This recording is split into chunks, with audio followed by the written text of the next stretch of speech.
Hello, welcome back for Unit 2 of our American History 1 course here at Waldorf University. And we got a good start last week. Some good things over on the discussion board. I saw some good work in those assignments, and I think there's some good things you can pull forward from there. First, pretty light grading on the discussion board week 1. I just want to make sure that we're getting the timing down, getting that initial post by 11:59 p.m. Saturday, getting that response in. This week, my expectations will go up a little bit as we start to dive into more of the content. I know you did that in the second part of the question, but let's really try to build those out. Let's bring in evidence and represent those unique perspectives. The other thing that I think is really important in that week 1 assignment is setting the tone research-wise. A lot of you did a really good job of getting into the Waldorf Library, using some of those high-quality sources. I want you to be thinking throughout the course, whenever you're bringing a source into your paper, how it increases your own credibility. A big thing I like to talk about with students is anything you're reading, whether that's in your day-to-day life, whether that's in this class.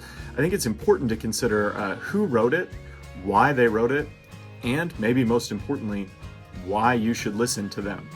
One of the things that we can do in historical research that I think is very beneficial across all disciplines is to be thinking about how the research we're doing and the quantitative and qualitative evidence we're pulling in increases our own credibility with an audience. And I know in this class, I'm your audience, you're writing over on the discussion board, everybody's interacting with each other.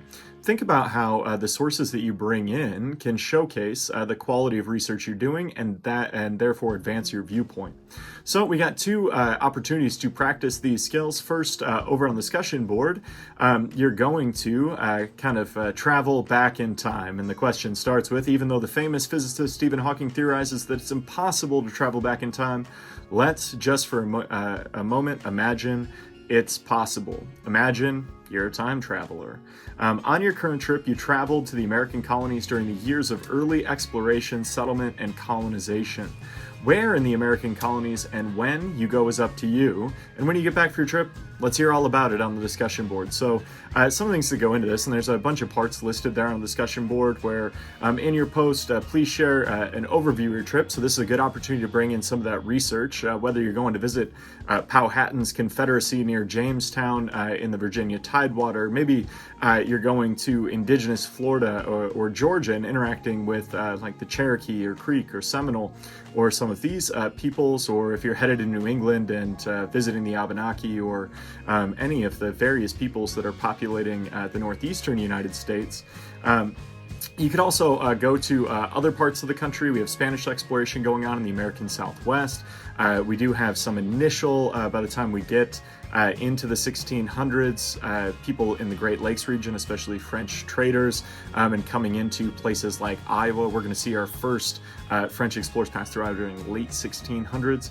And then when you get to put your post together, you've decided where you're going to go, you've done some of that research, consider the following details about your trip. What, where specifically, and when did you travel? I think that's important, both pieces of that.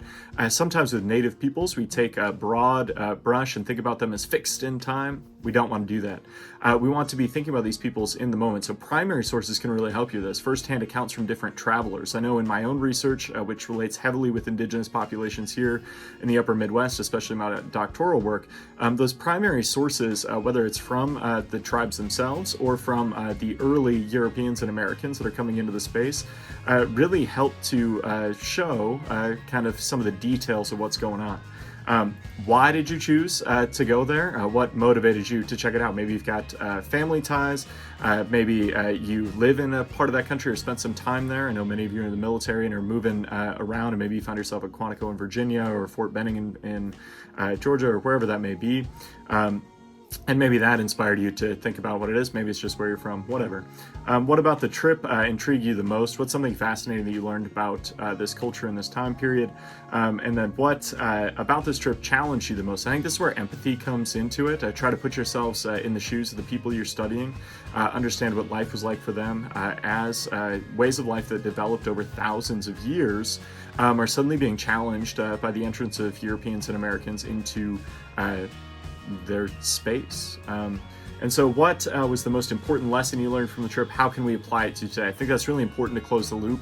How we're applying things to our modern moment. It's really great to learn about peoples of the past. I think it's also vital to consider that our indigenous communities in the United States have survived in the face of incredible difficulty to be resilient and vibrant communities today throughout the country.